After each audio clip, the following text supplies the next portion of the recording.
If you're a CDI specialist, listen up. They just made the first update to the SOFA score in about 30 years, now calling it the SOFA 2 score. I feel like people aren't taking this as big of a deal as I think it's going to be.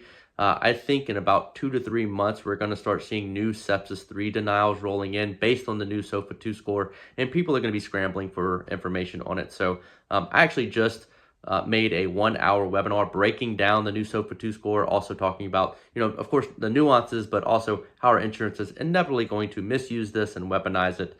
So I made that in my online community. And here's a quick excerpt. If you like it, you can check out our online community with a 7-day free trial in the link below. This is the first SOFA 1 table, and this is the second one. So as you can see, we've certainly added a lot of nuance and context. I actually like all that nuance and context. They certainly modernized it, added additional, again, nuance that I think from an appeals perspective is helpful. So, and in addition to this table, there's also this. So if you look at the table yourself, this is the table, but then underneath they have this massive kind of caption caveat to the table. So there's a lot in there. And that's pretty much what we're going to spend the next probably 40 minutes or so going through, not only the table, but all those caveats.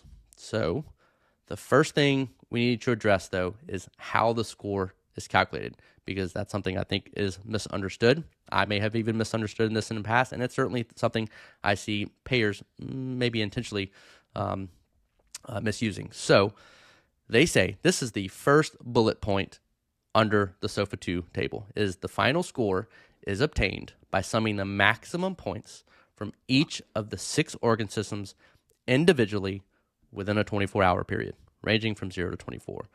So the reason why I'm pointing that out is because I've seen payers say, you got to take the lesser of the scores.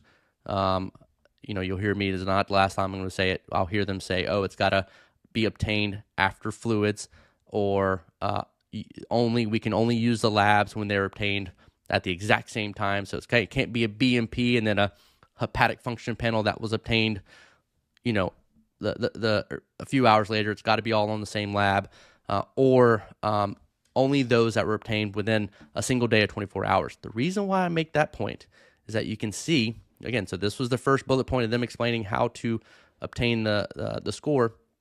But so they say, for sequential scoring for missing data after day 1 of the ICU, again, this was ICU patients, for missing data after day 1 of the ICU, it is to carry forward from the last observation.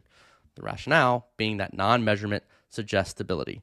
So if you didn't get that same lab because you thought the patient was stable, it didn't need to be repeated, again, health plans will often say, oh, you can't use that because it was obtained the day before. The SOFA 2 score is directly saying if it wasn't obtained that day, you can still just carry forward that data. So we want to make sure we understand that off the back of how to calculate the SOFA score. I'll just read this. For missing values at day 1, the general, So for missing values at day 1, the general recommendation is to score these as 0 points, pretty much if you don't have the value at day 1. But then day 2, you use the previous score. And you kind of will see that logic kind of carry through each individual domain.